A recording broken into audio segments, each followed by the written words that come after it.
करीत आहोत वास्तवाशी आधारित काल्पनिक देखावा महाराज.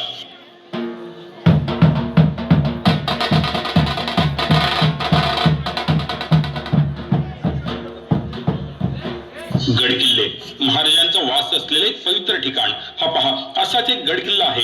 या किल्ल्यावरती हे दादा नक्की शिवाजी महाराजांना वंदन करण्यासाठी आले असतील. हे जोडपं या ठिकाणी आलेत ते म्हणजे महाराजांचे विचार पटवून घेण्यासाठी. नक्कीच हे पाहून मन अगदी शांत झालं. पण या जोडप्याचं इथे काय चालू आहे काही कळत नाहीये. आणि हे आलेले दादा यांच्या पिशवीतून काय निघतंय तर नशेची साधनं, बाटल्या आणि ते सुद्धा गड किल्ल्यांवर. मनाला फार मोठी खंत वाटते की हेच पाहण्यासाठी स्वराज्य मिळालं होतं का. आणि हे काय, या जोडप्यामध्ये आणि त्या तरुणांमध्ये भांडणं सुद्धा झालेत. यांची भांडणं आता कोण सोडवेल. आता हे कोण आले. याला पाहूनच या दोघांची भांडणं आपोआप सुटली. आणि हे नशा करत असलेले दादा यांना सलाम ठोकतात आणि त्यांच्या पाया पडतात. हा माणूस नक्की आहे तरी कोण. हा आठवलं, हे आजचे समाजसेवक पुढारी असणार. नक्कीच किल्ल्याची पाहणी करण्यासाठी आले असतील. या पुढाऱ्याचा सोबती पुढाऱ्याला सांगतोय, साहेब इथं भांडणं झाली होती, आपण मध्ये पडायचे का. पुढारी म्हणतोय, नाही रे, आपल्याजवळ मॅटर आलाय काय. मॅटर आला की आपण दोघांना वेगवेगळे बघू. आपण स्वतः गेलो की आपला स्टेटस कमी होईल. काय स्टेटस ठेवायचा ना, स्टेटस. चल मग फोटो काढ. आता मात्र मन फारच सुन्न झाले. फोटो काय काढतायत, सेल्फी काय घेतायत. आणि आता तर महाराजांना हार घालायला चाललाय हा पुढारी. अरे पाठीमागे ती मुलगी रडते, किल्ल्यावरती संपूर्ण कचरा आहे आणि हा पुढारी सेल्फी काढून आणि फोटो काढून हार घालतोय महाराजांना. इतक्यात आवाज येतो, थांबा. आता हा माणूस कोण. आल्या आल्या किल्ल्याला पाया पडतोय. पण याच्यावर तरी कसा विश्वास ठेवणार. हा माणूस काय म्हणतोय तर म्हणतोय, थांबा, महाराजांना हार घालू नका. पुढारी रागात बोलतो, तुला माहिती आहे का मी कोण आहे ते. दादा विचारतो, तुम्हाला माहिती आहे का ज्यानं तुम्ही हार घालत आहात ते कोण आहेत ते. अरे रयतेचा राजा म्हणतात त्यांना. दादा म्हणतो, तुम्ही तर पुढारी आहात, तुम्हाला कोण रोखू शकतो. हो पण थांबा. दादा मुलगा विचारतो, अरे या गड किल्ल्यांवरती तुम्ही ही अशी वाईट कर्म कशी करू शकता. त्यावेळी त्यातलाच एक मुलगा दादाला उत्तर देतो, अरे हे गड किल्ले, हे प्रॉपर्टी काय तुझ्या बापाची आहे का. दादा नम्रपणे बोलतो, राम कृष्ण हरी, राम कृष्ण हरी. आणि एकच जोराची कानशिरत लगावून त्या मुलाला उत्तर देतो, हो हे गड किल्ले माझ्याच बापाचे आहेत, म्हणजे श्री छत्रपती शिवाजी महाराजांचे आहेत. आता दादा त्या जोडप्याकडे जातो आणि विचारतो, अरे तुमचं लग्न झालं आहे का. जोडपं मान खाली घालून तिथंच उभे राहतात. दादा पुन्हा एकदा जोराची कानशिलात त्या मुलाला देतो आणि दुसरा हात तिच्यावर उभारणार. इतक्यात त्याचा हात स्तब्ध होतो आणि बोलतो, अरे माझ्या राजाची शिकवण म्हणून तुला सन्मान देतोय. रामकृष्ण हरी, रामकृष्ण हरी. आता दादा त्या पुढाऱ्याकडे जातो आणि बोलतो, एकदा राजे तळ कोकणात असताना कोकणातील काही मंडळी त्यांना भेटायला गेली आणि सांगितलं, आमच्याकडचे रस्ते फार खराब झालेत आणि पावसाळ्यात तर आम्हाला फार मोठा त्रास होतो. त्यावेळी महाराजांनी विचार केला की हीच गोष्ट रायगडावर पाठवून प्रशासनामार्फत जर हे काम करायचं म्हटलं तर त्याला फार उशीर होईल. त्याच वेळी तानाजी मालुसरे संगमेश्वरला जसवंत दळवी यांचा बंदोबस्त करण्यासाठी आले होते. अरे माझ्या राजाने तडकताना निरोप पाठवला, तानाजी दुश्मनांचा बंदोबस्त नंतर करूया, आधी रयतेचं काम करणं फार जरुरी आहे. त्यावेळी तानाजी मालुसरे यांनी राजाला किंवा त्या कोकणातील जनतेला हे सांगितलं नाही की मी लष्करी अधिकारी आहे, माझं हे काम नाही, तर ताबडतोब त्यांनी रस्ते बनवून दिले. अरे शिवजयंती असून दे किंवा कोणताही दिवस असून दे, त्यावेळी महाराजांच्या फोटो किंवा मूर्ती समोर नुसते फोटो काढून आणि सेल्फी काढून सोशल मीडियावरती टाकलं म्हणजे शिवाजी महाराजांचा मावळा होणार नाही. यासाठी रक्तच भगवं असावं लागतं. इतके बोलतात सर्वजण स्थिर होतात, जणू काही गोठवले गेलेत. आणि पाहतोय तर काय, चक्क महाराज उठलेत आणि या दादाजवळ जात आहेत आणि स्वतः बोलतायत, स्वराज्य स्थापन करताना आई भवानी मातेने दिलेली तलवार जशी तेजस्वी होती तशीच बहिर्जी तुमची नजर सुद्धा शत्रूच्या काळजात घुसणारी आहे. आणि महाराज म्हणाले, आम्ही स्वराज्य जरी तलवारीने जिंकलं पण आज तलवारीची जरूरत नाही, तर सर्वांची मन साफ करण्याची जरूरत आहे. जगदंब जगदंब. इतके बोलून महाराज पुन्हा सिंहासनावर आरूढ झाले आणि तो दादा महाराजांना प्रणाम करून तिथून निघून गेला. स्तब्ध असलेले सर्व पुन्हा जागे झाले आणि त्या दादाला शोधतायत. पुढारी बोलतायत, तो दादा कुठे गेला. इतक्यात पुढाऱ्याची नजर महाराजांजवळ जाते आणि त्याला कळतं आणि तो म्हणतो, महाराज बहिर्जी नायकांचा संदेश आम्हाला मिळाला. आता हा हार तेव्हाच घालेन जेव्हा जनतेसाठी मी खरा मावळा म्हणून उतरेल. आणि सर्वजण घरावरती घोषणा देतात, प्रौढ प्रताप पुरंदर क्षत्रिय कुलावतंस महाराजाधिराज श्री श्री श्री छत्रपती शिवाजी महाराज की जय. खरोखरच आजच्या सत्य परिस्थितीवर आपल्या गड किल्ल्यांची अवस्था अतिशय दुर्दैवी आहे आणि या ठिकाणी या संघाने हा देखावा दाखवून या जनतेमध्ये जनजागृती केली, त्याबद्दल खरंच या संघाचे मनपूर्वक आभार. अतिशय सुंदर अशा ढोलाच्या सुरामध्ये, ताशाच्या गजरामध्ये या पथकानं आपलं नृत्य सादर करायला सुरुवात केलेली आहे. पहिल्यावरती उभे राहून या ठिकाणी आपल्या मांड्यावरती एक व्यक्ती उभारून त्याच्यावरती समई आणि खाली पायाखाली पेल्यावरती चालून आपली कला सादर करत आहे.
अनिल लिबे,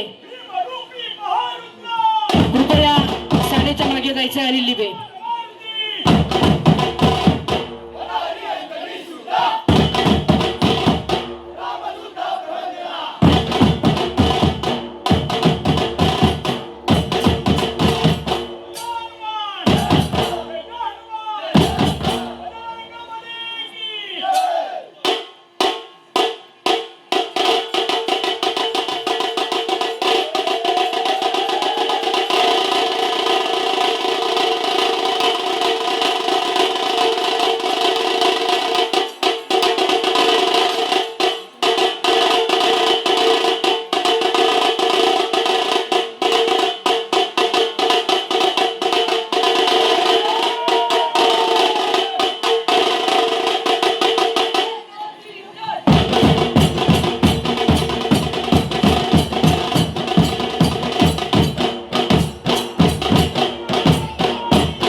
मानवी मनोऱ्याची मानवंदना देऊन या ठिकाणी शिमग्यामध्ये जी बोंब मारली जाते ती देऊन या पालखी नृत्य मंडळाने आपली कला सादर करायला सुरुवात केलेली आहे.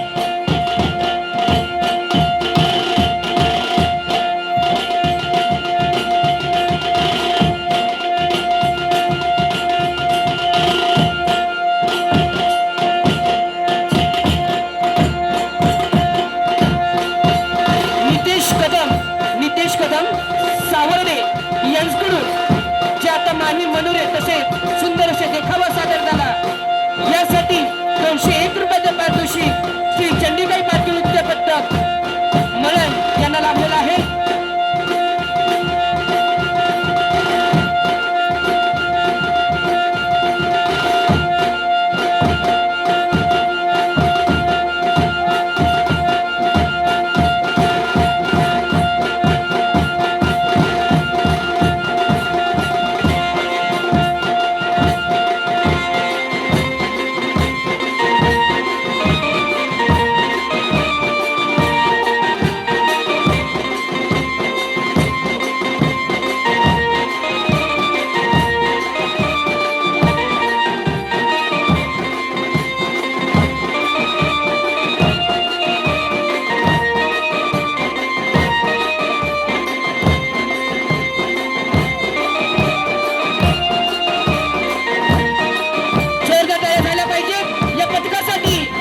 201 रुपयाचं पारितोषिक आलेलं आहे.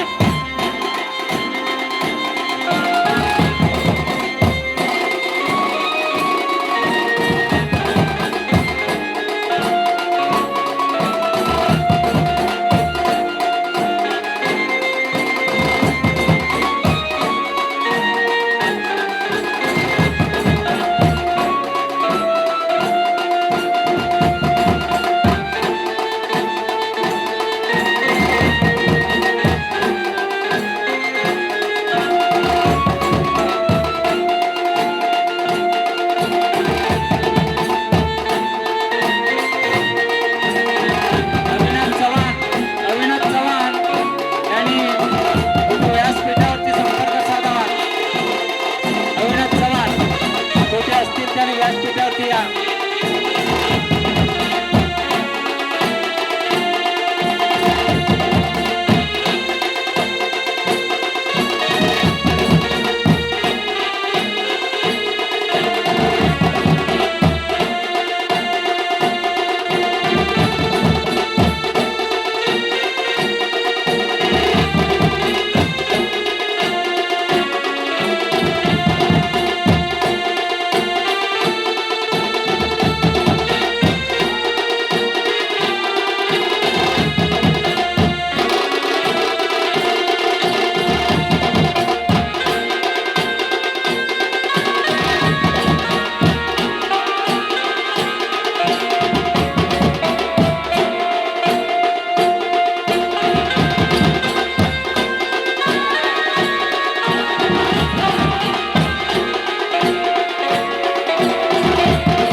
मुंबई यांच्याकडून